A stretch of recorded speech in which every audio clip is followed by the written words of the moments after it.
You know who it is, the horror flick, Digger Dish, Super 6, Big Mitch. And I'm kicking in those with all 3 O's.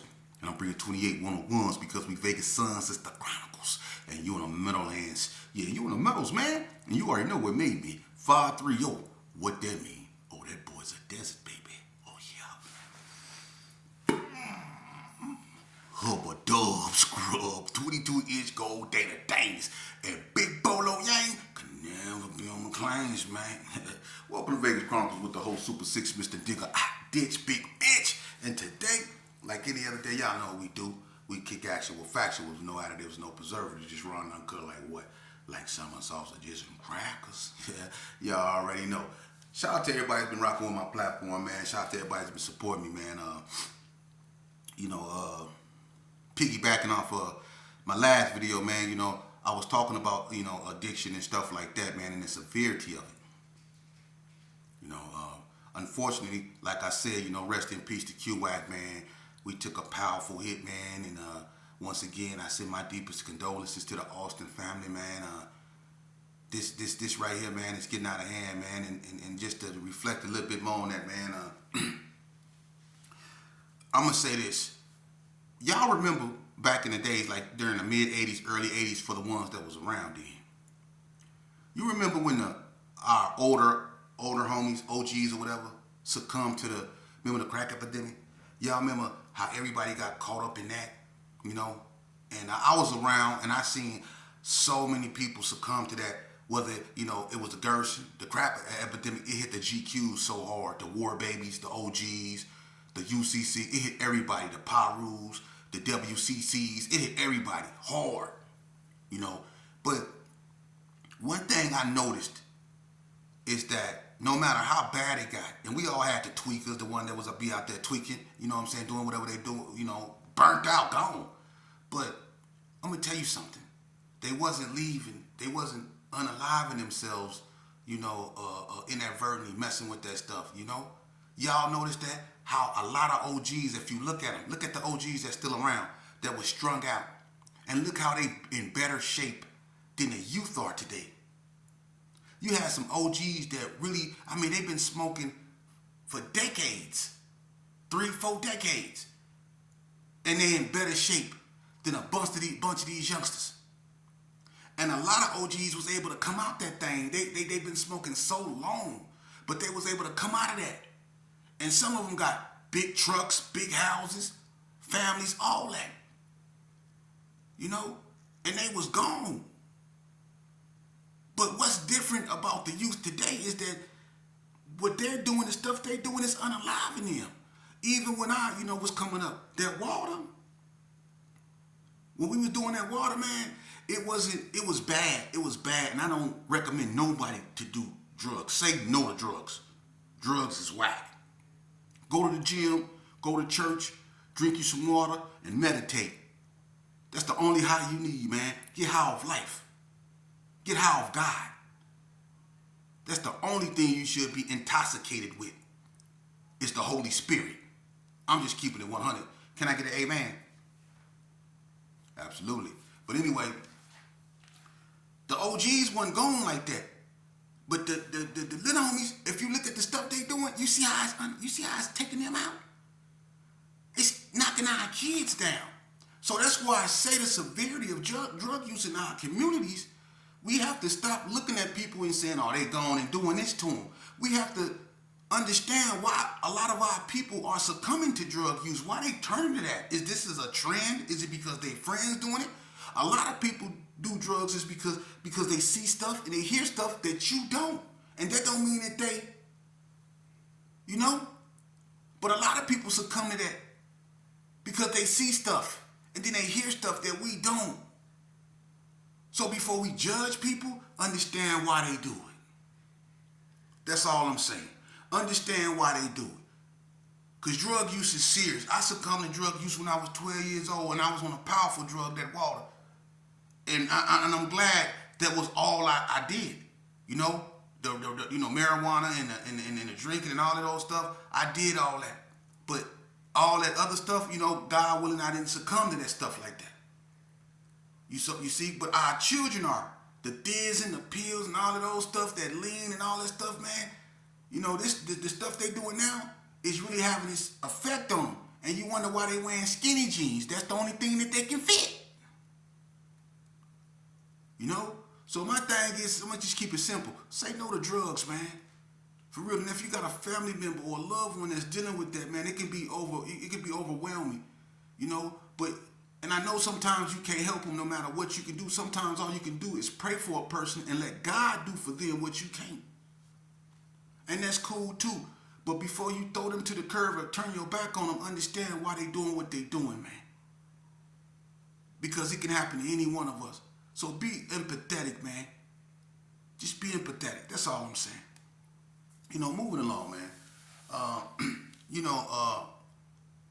want to tell y'all a story about something, man. You know, see, when I was growing up, what we went through back in my era and the way we perceived things was totally different than it is now. Because back in my era, we was really gang banging, you know? And out here now, what you see, I mean, you got youngsters out here that call themselves gang banging, but that ain't really gang banging no more because the territories is no longer here and people ain't banging over territories no more. See, it used to be all about the territory. You know, when you claimed Gershon, you was representing Gershon Park neighborhood. Gershon Park is no longer here. So when you say you a Gershon, what you represent? It's a lot of neighborhoods that's not here no more. So when you say that, what you represent? You see? They just represent a name that they hear.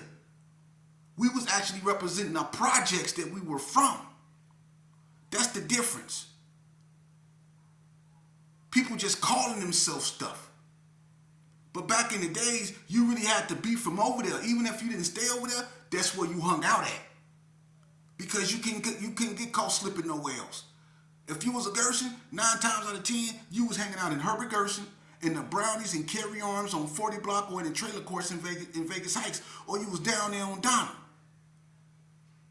You wasn't nowhere else.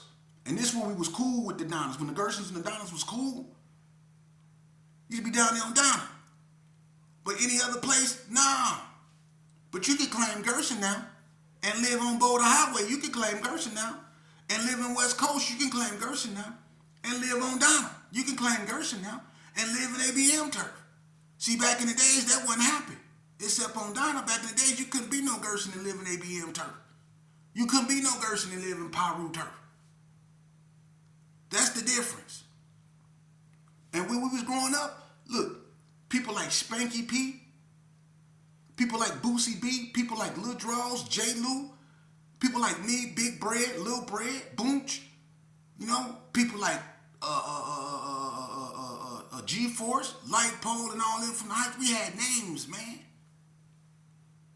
We had names outside of our neighborhoods. We had names, man, because it was people really about their life, you know. And you know, when I got into it with the 50's, hey, when I got into it with the 50's, right, I went kind of back and forth with them. They maxed me out though. They maxed me out twice. They got me a McNair's quick check. They got me real good when I thought Tanico was Lou Dog, and they passed me around. They beat the brakes off me. And I went and got bread. Me, Al Wack, and Bread went over there, and I came off Miller with that 223, let it rain. You know what I'm saying? But that it is what it was, you know. But they got me another time too, man, because you know we was going back and forth with them. You know, we had a fight with them like in the middle of Martin Luther King. We had a big old little rumble with them cats, man. You know, the 50's was about their life. But you know, we was going back and forth with them, and I was one of the main ones that was involved in it, because you know, I kind of had like, my feelings was involved, because they wore me out, man. You know what I mean? And you know, this when they was really warm with the Valley View gangsters. You know, the View was real active. Buzz them was over there putting in work. You know what I'm saying? So everybody was turned up. You know, and I remember this one store. It was called Hickory Pick. It was right there on Lake Mead. It was right there on Lake Mead, facing like a little ways down from Doolittle, but it was on the other side of the street. And I got a cousin named Baby Gangster, right? Me, Baby Gangster, and Lil Red, Tricky C Baby brother, R.I.P., the one that got hit by a cop. Me, him, and Baby Gangster, we walked up Hart one day, and Baby Gangster knew a shortcut through the back to get to Hickory Pick. And we used to walk down Hart and cut in between like some houses and stuff and jump a fence. And Hickory Pick was like right there. It was facing Lake Mead though. It's a little barbecue spot, right? It had just opened. But Baby Gangster the one that introduced me to that spot. So I started going up there. They sold like ribs, hot wings, hamburgers, stuff like that, right? So I had got into it with the 50's, and we had been going back and forth. And me and I had a homie named Boris, Bebop. Me and Boris was going to Opportunity, and we jumped Toothpick on a bus, right? On the Opportunity bus. So when that happened, it was really on. We beat the brakes off Toothpick on the Opportunity bus, right? So I go to Hickory Pick one day, man, and I just got through. It was me and Tyrone Howe, and I had a couple dollars, and we was in the G's, and we was over there by Super Wolf, their mama house over there in prison, St. on Circle, standing by the wall. And me and Tyrone Howe was kicking it. I kind of got hungry. We was out there drinking 40s and stuff, me, him, and Pat Grimble. So I leave. I go to Hickory Pick. I walk down Hart, no harm, no foul. I ain't really thinking the 50's gonna be on Hart, you know what I'm saying, like that. So I go down there. I take the same route me and Baby Gangster was taking, right? So I go to Hickory Pick. I jump the fence. I'm feeling that 40's though, man. I've been drinking 40's and smoking a little bud, whatever. So I'm kind of keyed, right? I'm really hungry. Got cotton out. I go to Hickory Pick, right? So I go up in there. As soon as I get to the door, it smells good. I can smell them ribs, man. Man, it smells so good on the outside. And then when you walk in, it was like all that food, man. I walked up there, man, I want a hamburger. I want me some wings, all that. I was sitting there with white lips, looking crazy, like a cold-looking gremlin, man. But I wanted to eat, right? So I'm sitting there. The next thing you know, the door open. You feel a little breeze coming out. Right? I'm just standing there. I ain't turn around or nothing because I'm too hungry. Right? Then I hear somebody go. I turn around. It's Chicken Bone. He drinking a Hawaiian punch. He go flourishing ass. You know what I'm saying? Just came in there disrespecting. Then Mun go walk up in there. And you know, Mun was a funny character, you know what I'm saying? You know, rest in peace to Mun, but I couldn't stand Mun, man. Mun came in there going, I'm playing basketball. I'm playing That's how they used to diss the Gersons because they said the Kings men started off as a basketball team, right? So Mun coming there talking about, I'm playing basketball. He used to diss us like that, you know what I'm saying? Or they used to call us garbage pail kids or, you know, all kind of stuff, man, right? So he come in there, you know, D come up in there. Man, they kept coming up in there. About the fifth one, I knew I was. Y'all remember that Slick Rick song? They said, this was the moment I fed. Hey, look, I'm in there. My lips got even wider because they didn't already whoop me one time, right? So I'm telling myself, they not finna. I'm trying to make myself mad because I'm drunk, right? But it ain't working. I can't muster up enough hostility because I know these. I'm just trying to get enough anger in me to soften these blows I know I'm finna get, right? So look, I bite down on my lip. Man, it was like biting a crack. It was like, man, look, I bit down on my lip because I knew they were finna beat the brakes off me. And I balled my hand up. I said, I'm hoping that scared, right? It didn't do none of that. It's like that. It enticed them. Man, they came up in that thing on me, man, and I tried to pull my pants up, and I got to reach behind my back like I got something. Man, they rushed me. I got to throw them. I let about 4 or 5 of them go before I curled up like this here. Man, they got the beat. Man, they was whooping I got caught up again. They was whooping me, right? But I wasn't going out like that first time. It wasn't finna be no, hit this. They wasn't finna pass me around like that no more. So I grabbed, I don't know which one of them was. I think it was D. But I grabbed one of them and I locked my leg on them. They was hitting me all in my head. And I had I had a perm. And I had plaits in my hair, right? Man, they was pulling my hair, and I bit D, and I locked on to them. They was hitting me in my head. And I wouldn't let them go out. Man, Chicken Bone slapped me with that bottle. Bah! Man, that stuff went everywhere. Man, I let D go, and I tried to get to the door. They pulled me right back up in there. I tried to jump over the counter. They pulled me right up off there. They whooped me. They was whooping me, man. They was whooping me, homie. I tried to come out my shirt. No, they was whooping me. They had me up in there. They whooped me out up in there. And then when I finally get free, Man, they didn't whoop me out my shirt, my pants was down, my belt broke, everything. And when I was running out the door, hey look, I was running out the door, right? And I didn't care how I looked, how it looked, I was free. And when I got out the door, as soon as I was gone, that bottle came out and said, "Bow!" I said, and when the bottle hit me, "Bow!" I ran into traffic. I'm gonna keep it late. I keep it real. I ran into traffic, for real, and was gone. Didn't look back. Didn't care if I got hit. They whooped my mother. Look,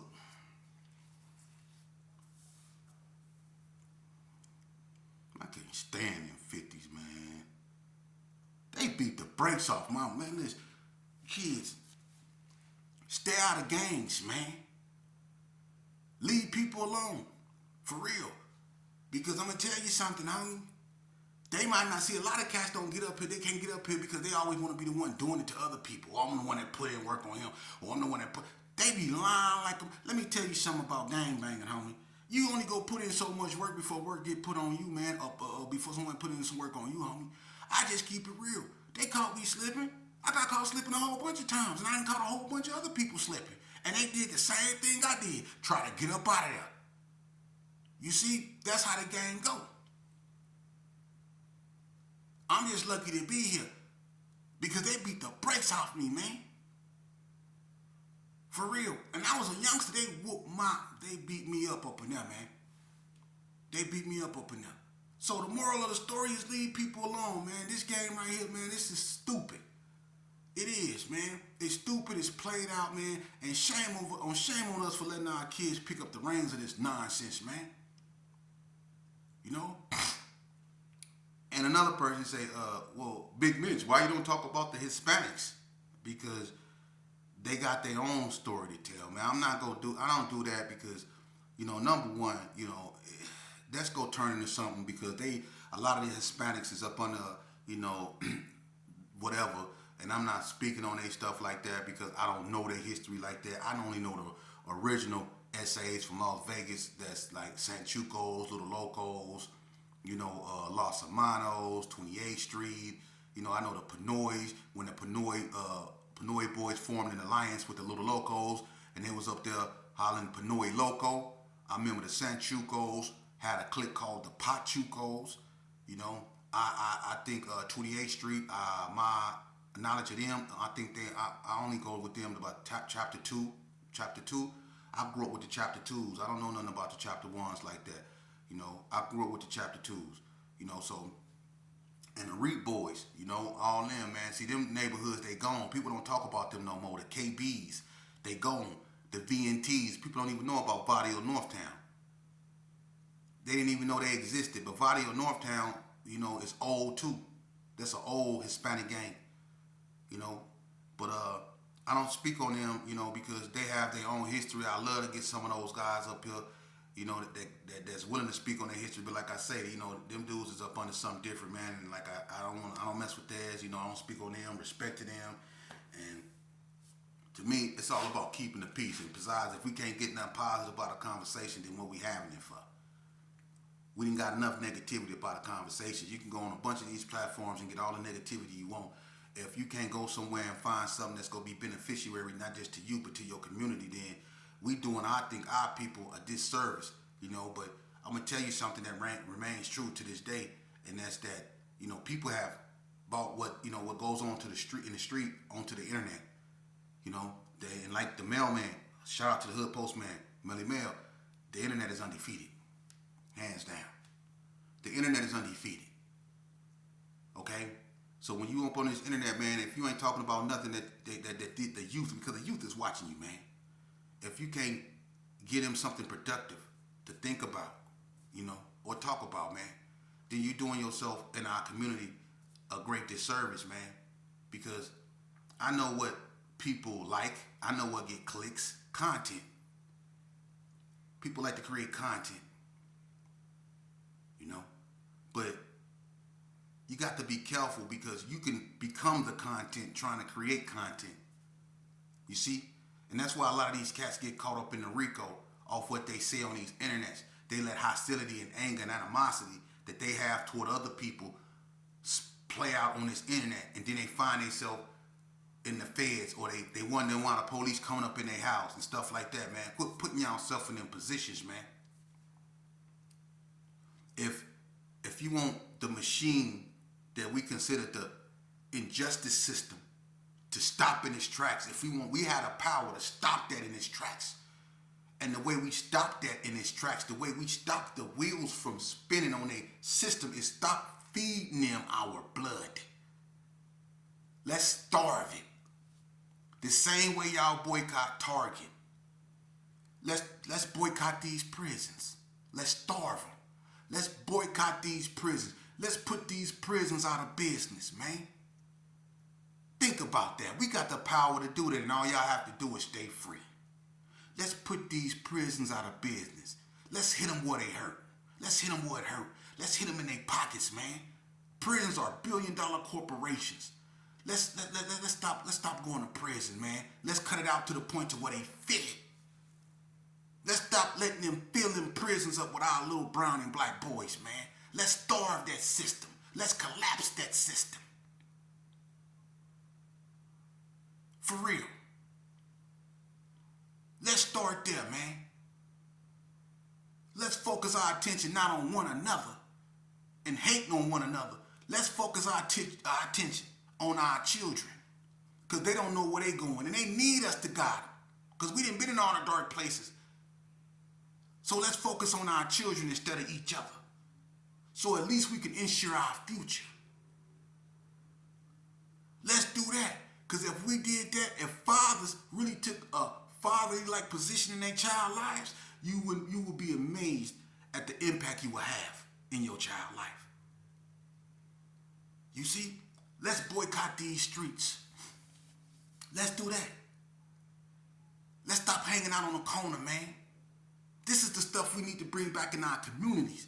We boycotting all the wrong stuff. If we really want to make a difference, let's boycott these prisons, man. Let's boycott these funeral homes. Let's let God pick and choose when we leave this earth. It shouldn't be up to us. Let's boycott these funeral homes. You know, they got an old saying. I ain't gonna say it, it's called do or, you know what I mean? Do or, you know, they call it do or die. I'm gonna say it, I don't care about no views or no monetization. They call it do or die, right? That's the term I grew up on. Bread, meat, everybody used to spray paint on the wall. Do or die, right? I got a new term for y'all. They say do or die. Do or die. I say don't and live. That's my new one for you. They say do or die. I say don't and live. Do or die. Don't and live. That should be our new motto. For real. Being gangster ain't hanging in the street with a rag with your pants is hanging off your behind with a 40. That don't make you no gangster. That makes you a nuisance. A clown. Being a gangster is knowing what the street capable of doing, knowing the gravitational pull of the streets, knowing the lure of the streets, knowing that, and still raise your child. That's gangster. Knowing that some people go talk bad about you, and in spite of that, you still stay the course, stay out of trouble, do the right thing. That's gangster. Standing up for what's right, calling out what's wrong, despite of how many friends you lose, in spite of how many friends you may lose. It's gangster. Going to school, teaching that going to school, respecting authority, respecting your mother, respecting yourself is gangster. Open the door for the women, opening the doors up for women, saying yes ma'am, saying thank you every now and then. Hell, brushing your teeth is gangster. Sitting back hating on somebody because they got that and you don't, or sitting back hating on somebody because of who they are and you not, that's not gangster. Huh? Just because you won a few fights way back when, and you probably did a few things, and you know, that's not gangster, man. Just because you hurt a few people, you tore a few people's lives apart, that make you a gangster. Nah. Gangsters is recognizing that you are hurting people and working on yourself to ensure that you don't do that no more. Then using what you've been through to teach other people not to do that. Hell, that's gangster. For real, teaching these children, teaching the youth about the pros and cons, and ain't no pros in joining gangs. So teaching the youth about the cons of joining the gang is gangster, and not lying to them. Not making this stuff appealing to them. Because it's not appealing. Ain't nothing appealing about looking at a life sentence, man. Ain't nothing appealing about receiving it. And ain't nothing appealing about getting up in there, going in front of the parole board and receiving a 5-year dump. Ain't nothing appealing about that. Just ask anybody that went through that. What's appealing about that? What's appealing about getting a 5-year dump in spite of the fact that these people know that your mom's might be on her last leg? God willing, that happen to nobody. But knowing that your mom's is on her last leg and they give you a 5-year dump and you can't go. And they know she on her last, but they still ignore that because they looking at what you did. And you can't get mad at the system because you put yourself in that position to be given a 5-year dump. So you can't say nobody is heartless or did you wrong, because if you never would have did what you done, you wouldn't have been in that situation. Y'all have to learn how to play chess and get up out this checker mentality. See? Think about it. And you got a lot of people that it's not going to be for you when you make that change or when you start speaking up. You got a lot of people that's going to turn away from you. But that's cool too, because I'm going to tell you something. I've been riding